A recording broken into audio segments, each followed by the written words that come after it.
So how were conditions in the used car market in the lead up to the December edition of Black Book? The used car market, as far as wholesale went, it was very, very strong.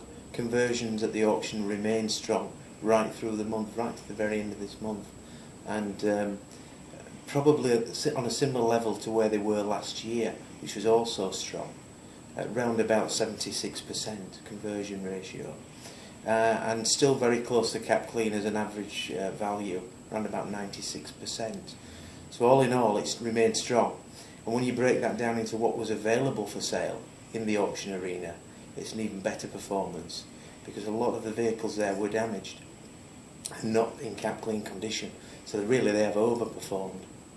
As far as out there in the market wholesale wise, there are lots of vehicles available, but when you break that down and take out vehicles that are under a year old, or not, I won't call them pre-registered, but I'd call them late plate vehicles, there are many vehicles out there available for sale.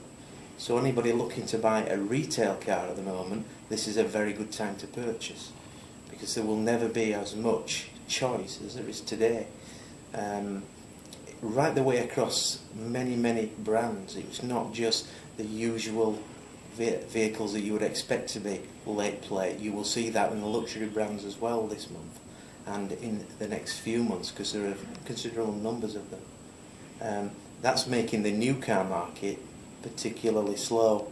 People are edging towards a nearly new vehicle instead of a new car because of the saving.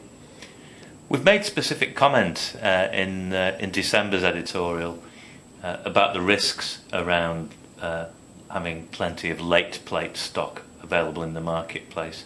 Have you got a view at the moment on whether that is going to have a depressing effect on other used car values? It's certainly cooling other values.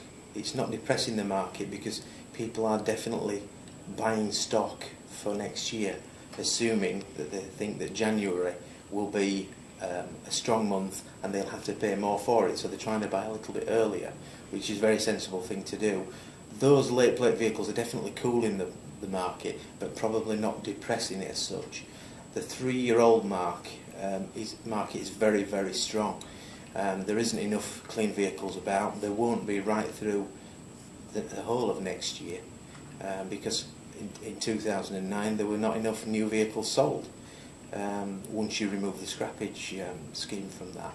So I think going forward you'll see that 3-year-old stock will remain very, very strong, and I think those prices between 3-year-old and nearly new will come much closer together, and the choice will be whether the customer decides to spend a little bit more and get a nearly new car, or take the 3-year-old stock.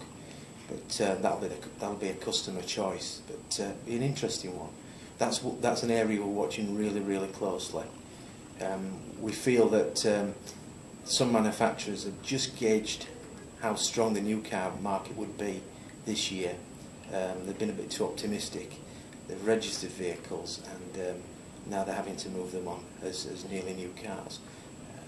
And finally, there's another hot spot that we've identified in Black Book recently, which is the older vehicles.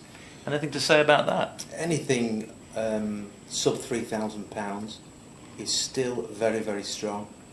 We expect that to continue, and we also expect anything £3,000 up to £5,000 to also remain very, very strong in the short term.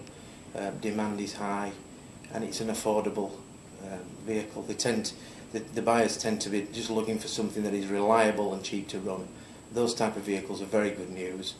Family-sized vehicles, where again value for money is on everybody's mind. Those type of vehicles are particularly popular.